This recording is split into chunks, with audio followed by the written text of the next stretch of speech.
नमो तस्सा भगवतो अरहतो। नमो बुद्धाय। मैं आरपी सिंह आप सभी का हार्दिक स्वागत करता हूं हमारे विशेष कार्यक्रम धम्मदीप में। दर्शकों, धम्मदीप में आज विक्रमशिला बौद्ध विद्यापीठ के बारे में विस्तार पूर्वक जानकारी दें। चर्चा में विशेष जानकारी देने के लिए हमारे मध्य उपस्थित हैं भंते डॉक्टर चंद्रकीर्ति जी। आपने बुद्ध दर्शन में उच्च शिक्षा प्राप्त की है तथा आप देश विदेश के अनेकों सम्मानों से अलंकृत होने के साथ साथ अनेकों मंचों से बुद्धिज़्म पर अपने विचार रख चुके हैं। तो हम स्वागत करते हैं भंते डॉक्टर चंद्रकीर्ति जी का। नमो बुद्धाय भंते जी, आपका हमारे इस विशेष खास प्रोग्राम में बहुत बहुत स्वागत है। एक बार फिर आपको नमो बुद्धाय। नमो तस्सा भगवतो अरहतो सम्मा सम्बुद्धस्सा। नमो तस्सा भगवतो अरहतो सम्मा सम्बुद्धस्सा। नमो तस्सा भगवतो अरहतो सम्मा सम्बुद्धस्सा। नमो तस्सा भगवतो अरहतो सम्मा सम्बुद्धस्सा। भंते जी, आपका आशीर्वाद देने के लिए हम बहुत बहुत धन्यवाद देते हैं तथा हम आपके आभारी हैं कि इस मंच पर आकर आपने हमें और हमारे दर्शकों को अपना शुभ आशीर्वाद दिया। तो अब आज का समय, जिस तरह से समय भाग रहा है, समय चक्र किसी के रोके नहीं रुकता, तो अब हम आपसे एक बार अनुरोध करते हैं कि विक्रमशिला के बारे में आप हमारे दर्शकों को विस्तार पूर्वक जानकारी दें। बहुत बहुत धन्यवाद आरपी सिंह जी। आज हम लोग इस धम्मदीप कार्यक्रम में विस्तार से बातचीत करेंगे विक्रमशिला विश्वविद्यालय के बारे में।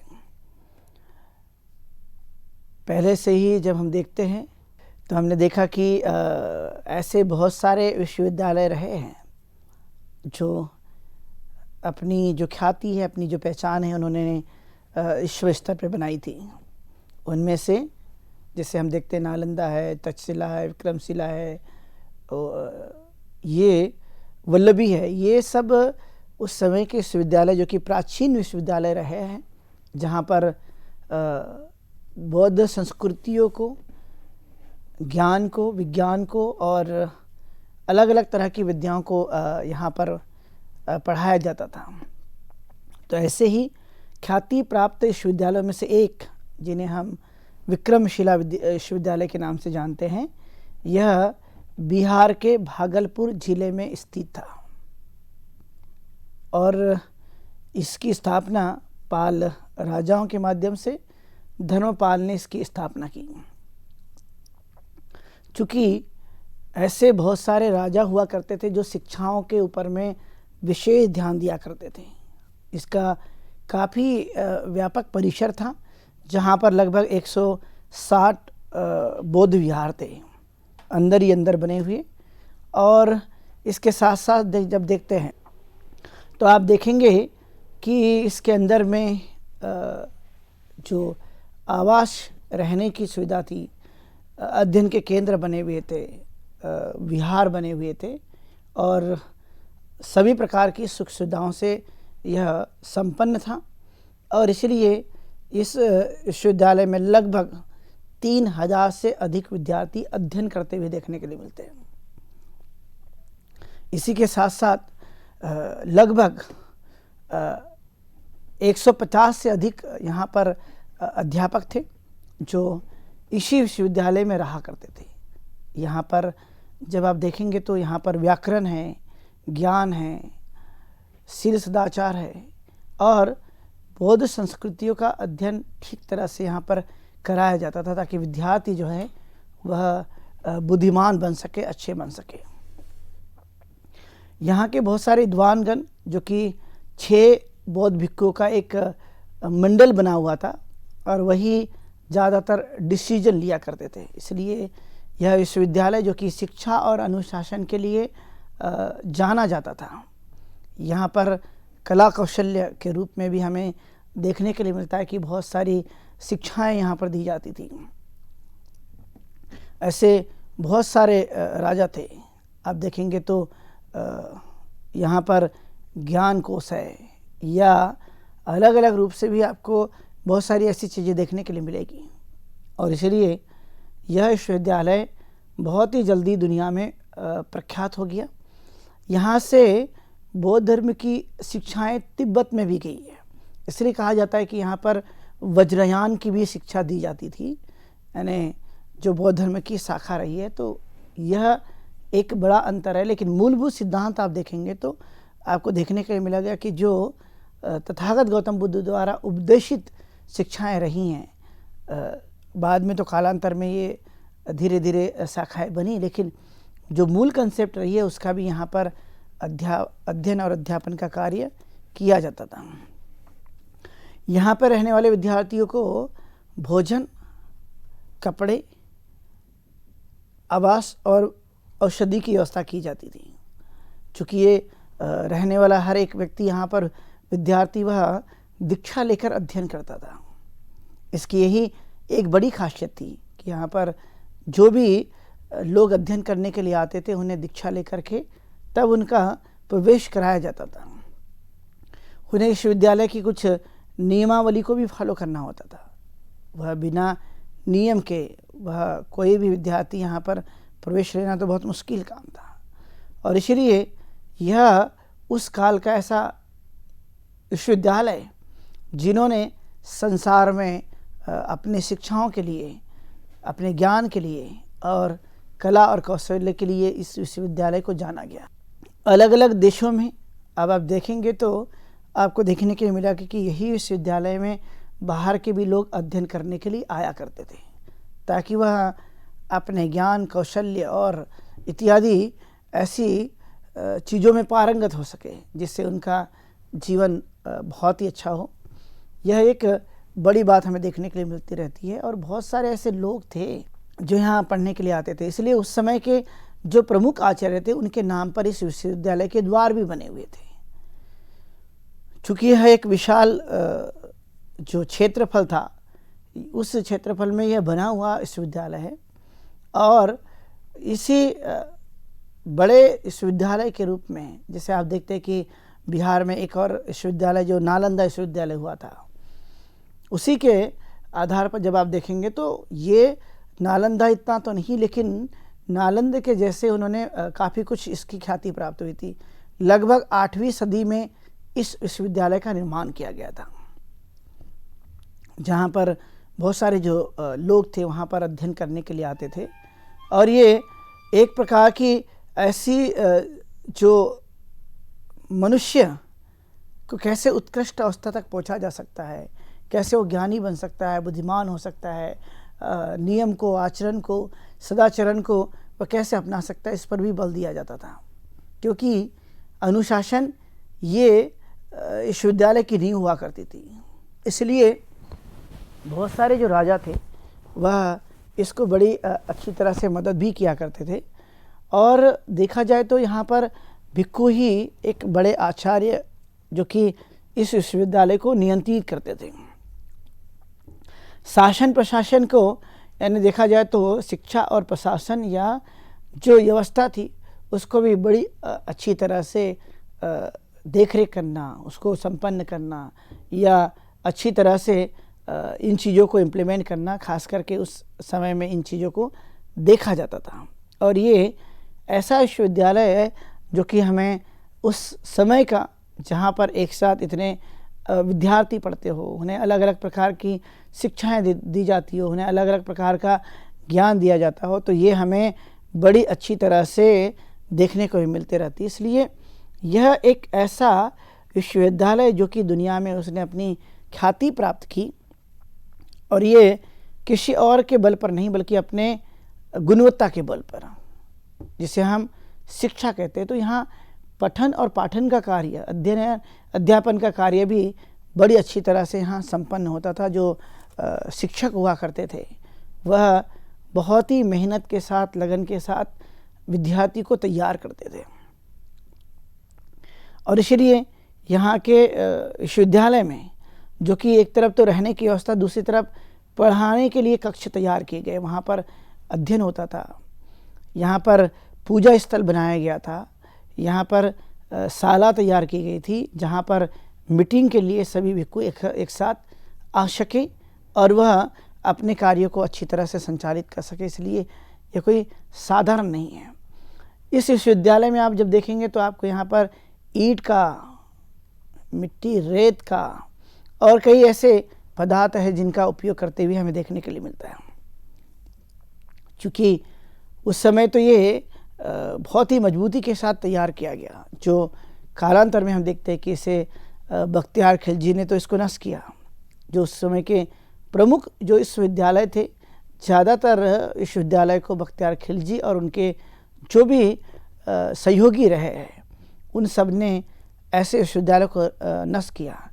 जब आप विक्रमशिला की लाइब्रेरी देखेंगे तो आप पाएंगे कि यहाँ पर जो अधिक साहित्य संपदा है वो विश्वविद्यालय में देखने के लिए मिलती रहती है, जहाँ पर बहुत ही अच्छी तरह से विद्यार्थी को लर्निंग या सिखाया जाता था या उन्हें आगे बढ़ने के लिए मोटिवेट किया जाता था। तो ये एक ऐसा सिद्धांत जो उस काल में पढ़ने के प्रति या पढ़ाई करने के लिए लोगों को प्रेरित किया जाना और लोग खुद अपनी इच्छा से ऐसे विश्वविद्यालय में अध्ययन करना जहाँ पर भारत के साथ साथ चीन है, तिब्बत हैं और भी अलग अलग देशों के लोग यहाँ पर बड़ी संख्या में पढ़ने के लिए आते थे। इसलिए रत्न या प्रज्ञा रत्न और भी ऐसे बहुत सारे आचार्य थे जो उस काल में यह धम्म के अंगीकार करने पर, धम्म के प्रैक्टिस पर, धम्म के आचरण पर वो विशेष बल देने पर जोर दिया करते थे। तो यह उस समय के लिए देखा जाए तो यहाँ बहुत बड़े बड़े विद्वान आकर पढ़ाई की, जो समाज में जाकर जिन्होंने इस विचार को बताया और ये विचार जब लोगों के समझ में आया तो आपने देखा कि एक अच्छा कल्याणकारी रास्ता उन्होंने अपना लिया, बेहद अच्छा, जो अपने लिए और दूसरों के लिए भी है।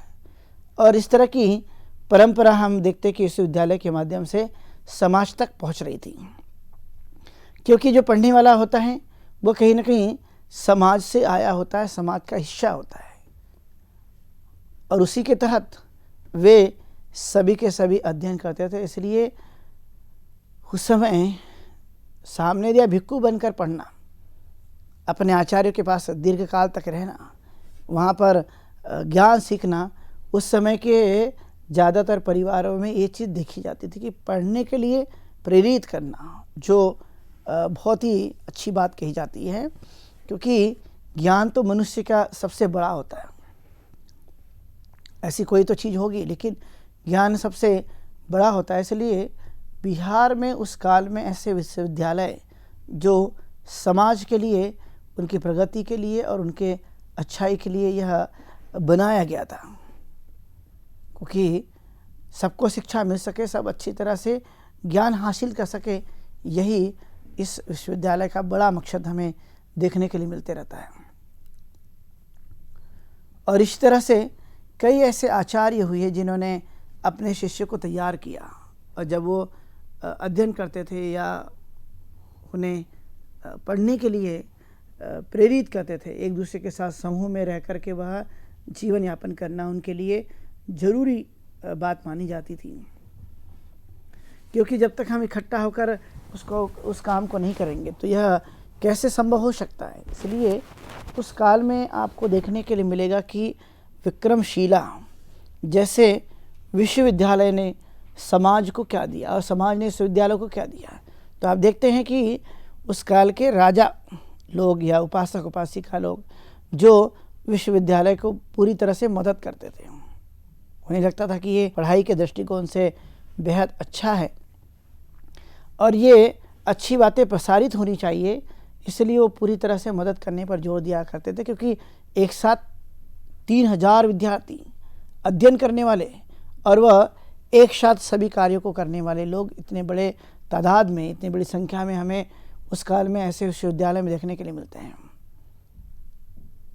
अभी यदि संख्या बहुत भी अधिक क्यों ना हो, लेकिन सबसे अहम बात तो यही देखी जाती है कि जब मनुष्य अपने खुद के त्याग से, बलिदान से और अपने व्यवहार से जब मनुष्य सोचता है और वह जीवन यापन करने की कोशिश में लग जाता है, तो देखा जाए कि वह स्वयं ही है जो अपने काम को करता है। इसलिए जिम्मेदारी को उठाना, जिम्मेदारी से भागना नहीं, क्योंकि जैसे जैसे हम जिम्मेदारी उठाते हैं तो वो चीज़ आती है। इसलिए ऐसे विश्वविद्यालय जो कंप्लीट रूप से एक ऐसे व्यक्तित्व का निर्माण करने वाला होता था, जब एक बार निर्माण हो जाता है, ऐसे व्यक्तित्व का निर्माण हो जाता है, तो वह समाज के लिए कहीं ना कहीं लाभदायक हो जाता है। इसलिए विश्वविद्यालय जो कि यह 8वीं सदी में तैयार किया गया और यहाँ पर पढ़ने वालों की संख्या भी अधिक है। यहाँ पर खुद ऐसे बहुत सारे लोग जो यहाँ पर आकर के उन्होंने विजिट किया था,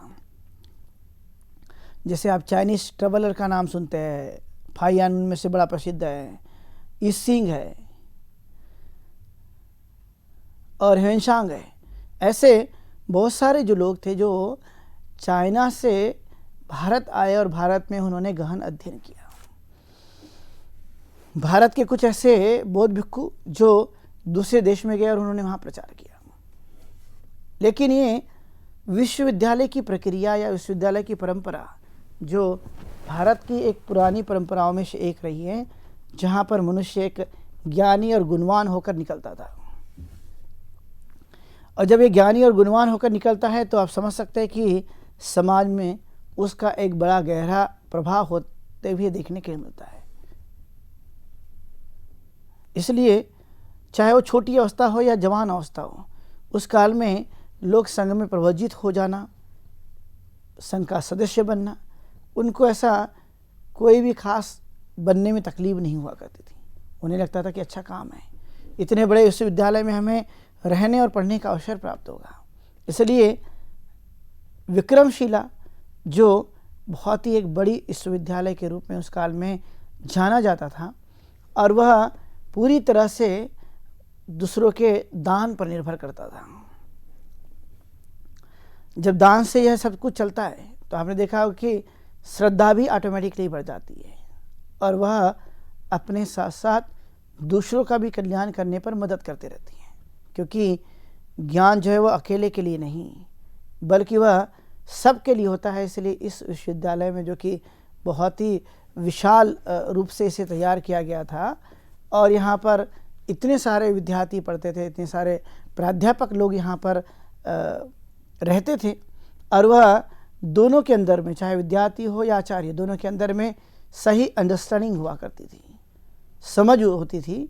और इसलिए वहाँ जो जो भी ज्ञान सिखाया जाए, चाहे वह वज्रयान के बारे में हो, चाहे वह बहुत सारी कलाओं के बारे में हो, चाहे वह विज्ञान के बारे में हो, या अनुशासन के रूप में हो, या वह नैतिक मूल्यों को लेकर हो, वह सब बराबर अच्छी तरह से पालन करने वाले लोग वहाँ पर रहा करते थे। इसलिए यह स्थान जो उस काल में जो बिहार का यह भागलपुर का जो स्थान है, यहाँ पर इतनी बड़ी विश्वविद्यालय तैयार करना, इतनी बड़ी यूनिवर्सिटी तैयार करना उस काल के लिए भी एक बड़ा कठिन परिश्रम का काम था, क्योंकि बिना इससे तो प्राप्त नहीं हो सकता। लेकिन उन्होंने तैयार करके इस तरह से बौद्ध भिक्षुओं की सहायता से इस काम को उन्होंने अंजाम तक पहुंचाया। जब वहाँ पर प्रतिवर्ष लगभग एक लंबा समय इस विश्वविद्यालय ने दिया है और इतने समय में न जाने कितने विद्यार्थी जो है वो यहाँ से पास होकर गए, जिन्होंने बड़ी अच्छी तरह से पारंगत होकर के उस ज्ञान को उन्होंने सीखा या जाना है। तो यह एक वृहद विषय जिसे कहा जाता है विश्वविद्यालय का, जो हर एक मनुष्य के जीवन काल में विश्वविद्यालय का क्या रोल होता है, यह हम उस काल के बहुत सारे बौद्ध विश्वविद्यालय के बारे में देख सकते हैं। क्योंकि बुद्ध की मूल शिक्षाओं पर प्रचार प्रसार करने पर यहाँ पर जोर दिया जाता था। चूँकि खुद व्यक्तिगत व्यक्तित्व को तैयार करना या बनाना, उसी तरह से समाज में भी इन चीज़ों का प्रचार और प्रसार करते रहना, यह उस काल की एक बड़ी मुख्य भूमिका हुआ करती थी। चाहे वो राजाओं पर आश्रित क्यों न हो, लेकिन राजा का पूरा नियंत्रण नहीं हुआ करता था, बल्कि इस विद्यालय पर यह बौद्ध भिक्षुओं का ही नियंत्रण हुआ करता था, जो सबसे वरिष्ठ हुआ करते थे, जो जानकार है, जो समझते हैं। उन लोगों ने यह पूरा का पूरा विश्वविद्यालय का कंट्रोल जो है वो अपने हाथ में लिए हुए थे। तभी तो इतना बड़ा नाम उस काल में यह विश्वविद्यालय का होते हुए देखने के लिए मिलता है। विद्यार्थी जो अपनी खुद की रुचि से यहाँ पर आकर के अध्ययन किया जाता है, इसलिए कोई फोर्सफुली नहीं था, जबरदस्ती से नहीं था, क्योंकि ज्ञान तो वह है जो हम अपने जीवन काल में उसका इम्प्लीमेंट करते हैं। चूँकि यहाँ पर थ्योरेटिकल ज्ञान के साथ साथ प्रैक्टिकल ज्ञान पर भी जोर दिया जाता था, इसलिए विद्यार्थियों का मूल्यांकन यह बहुत ही कठिन था, कोई साधारण नहीं, कोई सिंपल भी नहीं, यह कठिन पूरी तरह से था, जिससे जो विश्वविद्यालय में आने वाला विद्यार्थी है वह आसानी से इस चीज़ को नहीं कर सकता। इसलिए एक मेहनत करके वह बहुत ही ज्ञान रखने वाला विद्यार्थी तैयार करना, यह विक्रमशिला विश्वविद्यालय का मुख्य लक्ष्यों में से एक था। और इसलिए भारत के साथ साथ अलग अलग देशों में भी यहीं से ये संस्कृति का जो प्रचलन है, या एक देश से दूसरे देश में जाना है, वो यहीं से हमें देखने के लिए मिलता है। क्योंकि जब यदि कोई बाहरी व्यक्ति यहाँ अध्ययन करता है और यहाँ से वह उस देश में जाता है और वह यहाँ के नैतिक मूल्यों पर विशेष जोर देते रहते हैं, तो ये आप देख सकते हैं कि ये कोई साधारण स्थिति नहीं रही है। इन विश्वविद्यालय ने एक बड़ा काम करके देने की पूरी तरह से कोशिश की है, इसलिए एक विशाल काय जिसे कहा जाता है वह विद्यार्थियों के लिए भी काफ़ी कुछ लाभदायक हुआ था इन विश्वविद्यालय के माध्यम से। विशेष तौर पर हम जब विक्रमशिला की बात करते हैं तो यहाँ पर भी वैसा ही चीज़ देखने के लिए मिला कि उन्होंने ज्ञान के साथ साथ व्याकरण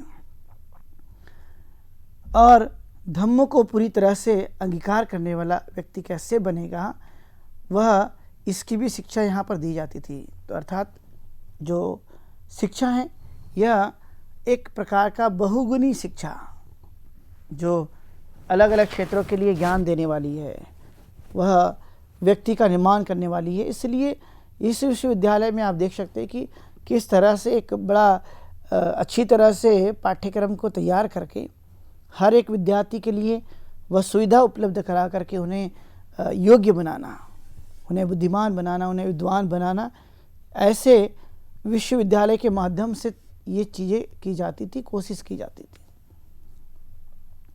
और जब ये कोशिश होती थी तो आप समझ सकते हैं कि एक बार में 3000 विद्यार्थी ऐसे बहुत ही बुद्धिमान जो यहाँ से पास आउट हुआ करते थे, क्योंकि उन्होंने प्रवेश तो लिया। प्रवेश लेना जितना कठिन है उतना ही यहाँ पास होना भी कठिन हुआ करता था, लेकिन वे अपने बुद्धि के बल पर, अपने प्रैक्टिस के बल पर, अपने ज्ञान के बल पर, अपने विवेकशीलता के आधार पर वो चीज़ों को कर लेते थे और वह फिर से अपने जीवन को एक अच्छी आदत लग सके, अच्छा व्यक्ति बन सके, इसका सबसे ज़्यादा जोर दिया जाता था।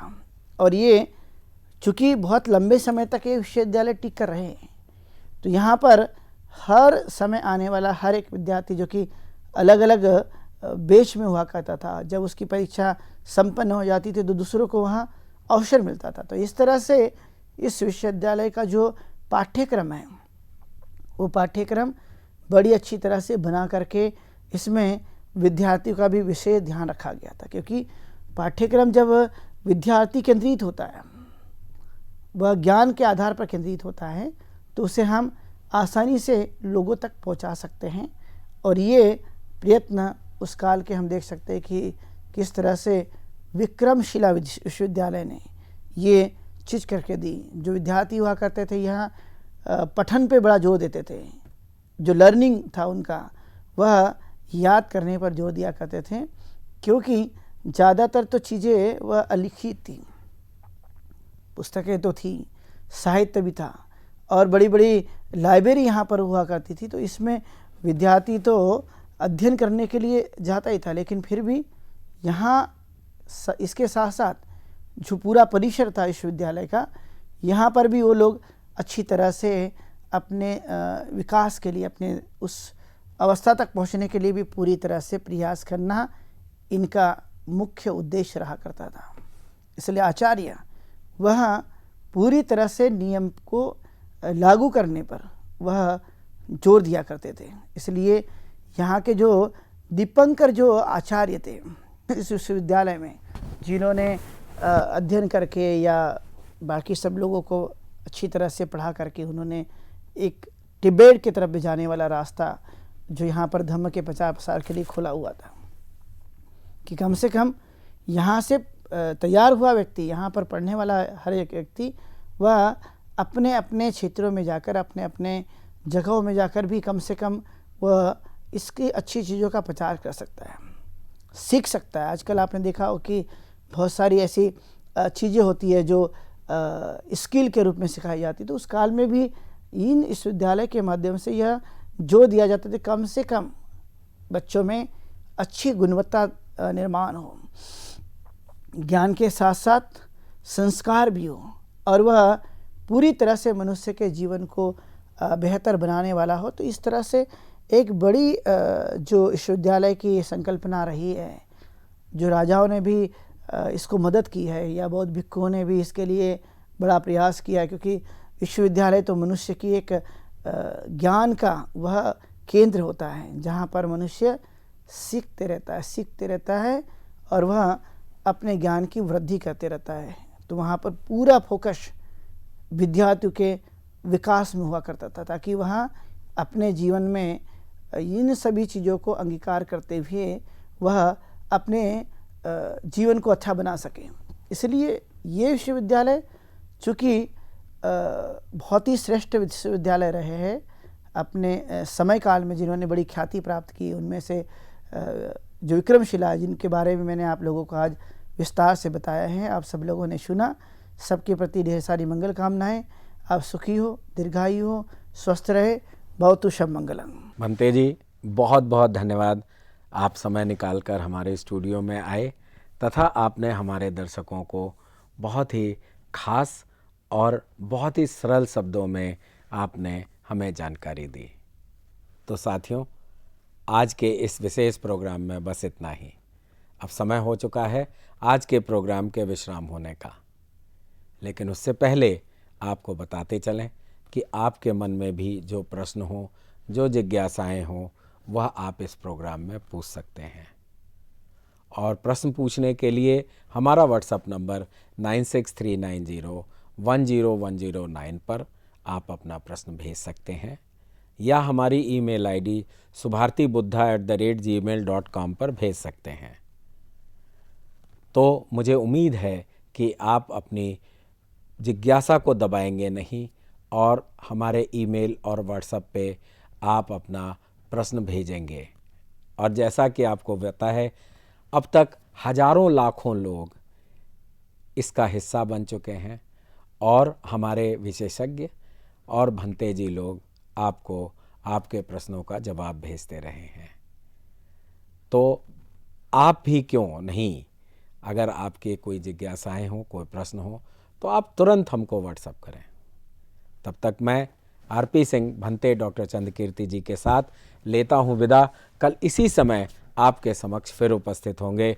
नमो बुद्धाय। नमो तस्सा भगवतो अरहतो